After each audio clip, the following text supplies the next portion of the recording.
The movie begins far away in space, where legendary moon spirits are seen dancing in harmony. Their ritual dance glows with magic and grace, showing the beauty of their ancient tradition. We are introduced to a little moon spirit named Mapu, who arrives in a small truck. Though young, Mapu is full of curiosity and dreams of dancing with the others one day. He watches their every move, practicing and imitating them with joy and energy. Suddenly, darkness creeps in, an evil, wolf-like creature appears, using black magic. This creature begins stealing the power of the moon spirits, absorbing their light and strength. The peaceful ritual is broken, and tension fills the scene as fear spreads across the moon. At this moment, the movie freezes, and a narrator begins to speak. The narrator is Freddie Lupin, a young werewolf who doesn't look like the others. Freddie is small and fluffy, more like a puppy than a powerful wolf. Because of his looks, the rest of the pack often mocks and laughs at him. Only his father, Flashheart, believes in him and sees the true strength inside. Flashheart is the alpha wolf of the pack and a strong, wise leader. Freddie introduces his uncle Hotspur, who secretly wants to replace Flashheart as alpha. Hotspur is arrogant and power-hungry, always plotting behind the scenes. Freddie's best friend is Batty, a brave and loyal street dog with a kind heart. During the day, the wolves live normal lives as humans, hiding their identity, but at night, they become wolves and secretly protect the city as heroes. This is the world Freddie lives in, one filled with danger, rules and dreams. The movie begins far away in space, where legendary moon spirits are seen dancing in harmony. Their ritual dance glows with magic and grace, showing the beauty of their ancient tradition. We are introduced to a little moon spirit named Mapu, who arrives in a small truck. Though young, Mapu is full of curiosity and dreams of dancing with the others one day. He watches their every move, practicing and imitating them with joy and energy. Suddenly, darkness creeps in, an evil, wolf-like creature appears, using black magic. This creature begins stealing the power of the moon spirits, absorbing their light and strength. The peaceful ritual is broken, and tension fills the scene as fear spreads across the moon. At this moment, the movie freezes, and a narrator begins to speak. The narrator is Freddie Lupin, a young werewolf who doesn't look like the others. Freddie is small and fluffy, more like a puppy than a powerful wolf. Because of his looks, the rest of the pack often mocks and laughs at him. Only his father, Flashheart, believes in him and sees the true strength inside. Flashheart is the alpha wolf of the pack and a strong, wise leader. Freddie introduces his uncle Hotspur, who secretly wants to replace Flashheart as alpha. Hotspur is arrogant and power-hungry, always plotting behind the scenes. Freddie's best friend is Batty, a brave and loyal street dog with a kind heart. During the day, the wolves live normal lives as humans, hiding their identity, but at night, they become wolves and secretly protect the city as heroes. This is the world Freddie lives in, one filled with danger, rules and dreams. Freddie takes Batty to a hidden place deep in the forest. There lies the ancient and forbidden summoning stone. Long ago, wolves used it to call upon the moon spirits for help, but it was banned after causing a terrible imbalance between worlds. Freddie, full of pain and frustration, touches the stone and begins to speak. He begs the moon spirits to help him become someone worthy of respect. Up in space, the moon spirits hear his voice but don't take him seriously, except for Mapu, the youngest and kindest spirit of them all. Mapu is moved by Freddie's honesty and decides to help. He performs a magical ritual dance with glowing energy. Suddenly, Mapu is teleported from space and begins falling to Earth. Freddie, feeling hopeless, sees a bright light shoot down from the sky. The light enters his body, and something inside him starts to change. He doesn't realize what has happened until Batty shows him his reflection.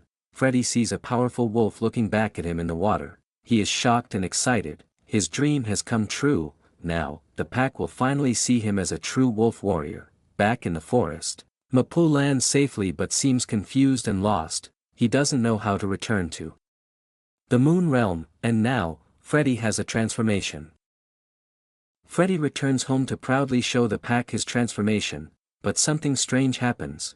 The wolves bow down, not to him, but to Mapu. The baby moon spirit walks in and hugs Freddy, surprising everyone. They realize Freddy used the forbidden summoning stone to contact the spirits. Lady Hightail, the wise elder, steps forward to tell a forgotten story. Long ago, there was a wolf named Max who was small and ignored. She searched for power and found the forbidden earth magic. The magic gave her strength but corrupted her heart and soul. Max grew greedy and tried to steal the magic of the moon spirits, but the spirits cursed her, and she lost the ability to transform. Now, because of Freddy, the spirit world and the earth are linked again, and no one knows how to send Mapu back to the moon. Only Max knows the portal spell, but she is dangerous and not trusted. Freddy suggests bringing Max back, but the pack is strongly against it. They fear she will use Mapu as a weapon to destroy both realms. Mapu overhears everything and, feeling unwanted, runs away from the pack. Freddy tries to follow, but Lady Hightail suspends him from patrol duty. He goes to his father and begs to fix his mistake. Flashheart tells him nothing can be done. Mapu's light will soon fade. The young spirit will die if he stays on Earth much longer. Freddy and Bada go to search for Mapu before it's too late. They find him on a rooftop, staring sadly at the moon. Freddy promises to help him get back home no matter what. They go to Hamish, a clever dog who knows ancient secrets. Hamish agrees to help and leads them to the Great Kennel underground. There, they find maps, books, and magical history hidden by older dogs. Hamish studies a map and thinks he knows where Max might be. Suddenly, the wolf pack arrives, forcing Freddy and his friends to flee. They escape to the surface, where sunlight turns Freddy back into a human. Hamish takes them on a bus that drops them off in the wilderness, but after walking for a while, Hamish admits he doesn't know the way. They accidentally trigger a trap, and strange chaos begins around them. Scary creatures chase them through the woods, fast and furious. Freddy tries to fight but realizes he is still too weak. At the last second, a mysterious woman saves them with powerful magic. She introduces herself. She is Max, the wolf they've been searching for. Freddy lies to her, saying he too was banished by the pack. Max doesn't trust him yet, so she puts him to the test. She gives him a weapon and tells him to kill his friends. Freddy secretly tells his friends to fake their deaths, and Max believes him. Now trusting Freddy, Max begins to teach him the ways of earth magic. She shows him how to summon energy, cast spells, and open portals, but she warns him, earth magic is dangerous and can destroy the mind. Meanwhile, Mapu continues to absorb strange dark energy and starts to change. Freddy sneaks into Max's secret library to find the spell for portals. There, he finds powerful forbidden spells no one should ever use. Mapu hears Freddy's voice and joins him to play with the magic. The two friends laugh, but the energy begins to affect their minds. Bada becomes very worried and warns that they're changing into something unnatural. Later, Mapu shows signs of weakness. His light is fading faster now. Max discovers Freddy's secret plan and becomes angry at his betrayal. Freddy begs her to understand. He only wants to help Mapu go home. He tells her it's not too late to choose a better path. Max listens and realizes she has no friends, only fear and loneliness. She agrees to help and says they must combine powers to open the portal. Together, they chant the ancient spell and finally reach the spirit realm. But Max reveals her true plan, to steal the power of the moon spirits. She knocks Freddy down and begins absorbing energy from the portal. Her curse is broken, and she turns into a powerful dark wolf. The world starts to fall into chaos as the balance is broken. Freddy rises again, ready to fight with all the magic he has learned. Max, now a powerful dark wolf, uses her magic to control others by force. The pack arrives and tries to stop her, but she is too strong. She demands they all bow to her as their new leader. Flashheart tells her that true respect cannot be forced, it must be earned. Max doesn't listen and uses dark spells to bend them to her will. Bada returns just in time, riding a giant bat she befriended in the wild. The bat attacks Max, giving Freddy a chance to fight back again. Meanwhile, Mapu runs toward the portal to recharge his fading energy. Max strikes him with a powerful blast, sending him crashing to the ground. Freddy shields Mapu and bravely fights back with his earth magic skills. He uses every spell he learned to counter Max's attacks one by one. Finally, Freddy manages to defeat Max and turns her into a harmless frog. Her powers disappear, and balance starts to return to the world, but something unexpected happens.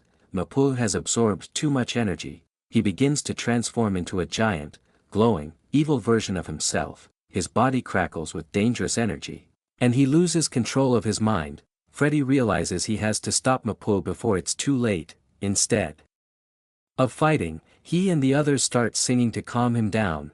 The soft song reminds Mapul of who he really is inside. Slowly, the monster fades away, and the real Mapul returns once more. Mapul, now himself again, sees the destruction and damage he almost caused. Filled with guilt, he decides to use his last strength to fix everything. He begins to close the portal back to the moon, sealing the connection. As the portal fades, so does Mapul's inner light. He is dying fast. Freddy cannot bear to lose his new friend, not after everything. Desperate, Freddy reaches inside himself and removes his moon energy. He transfers the light into Mapul, saving the little spirit's life. Mapul begins to rise, glowing and flying toward the portal. Freddy watches him disappear, proud and full of love, though now powerless. With no moon energy left, Freddy can no longer transform into a wolf. Back on the moon, Mapul returns and is joyfully welcomed by his mother. The moon spirits see what Freddy did and are deeply moved. They gather their light and send a beam of pure magic down to earth. This light enters Freddy's body, restoring his moon energy completely. He transforms into a strong, confident wolf once again. When he returns to the pack, they look at him with new eyes. This time, the wolves bow to him out of true respect and honor. He has proven himself not through strength, but through heart and sacrifice. Even the elders acknowledge his bravery and leadership. Freddy finally becomes what he always wanted, a respected part of the pack. Max, now turned into a frog, hops away silently. Her dark days over, the moon and earth return to balance, and peace is restored once more. Freddy stands proud, not because of magic, but because he found his purpose. He understands now that being a true wolf is about kindness, not power. His friends Batty and Hamish cheer him on for everything he has done. The pack welcomes him fully, no longer laughing or mocking. Flashheart hugs his son, proud of the brave leader he has become. Back in space, the moon spirits continue their ritual dances in harmony. Among them is Mapul, watching from above and smiling down at Earth. He dances joyfully, proud of the bond he shares with Freddy. Freddy and his pack continue to protect the city from danger at night, but now, they do it together, with trust, teamwork, and mutual respect. Mapul's story becomes legend, and the summoning stone is honored once again. No longer feared, it reminds the wolves that help comes from the heart. Freddy, once the laughingstock of the pack, is now their symbol of hope. His journey teaches them all that even the smallest voice can move the stars, and that respect, once earned through love and sacrifice, never fades. The movie ends with Freddy howling at the moon with pride and joy, a howl that reaches space, where Mapul and the spirits howl back. Thanks for watching, and if you love animation movies, don't forget to subscribe. Until next video, bye.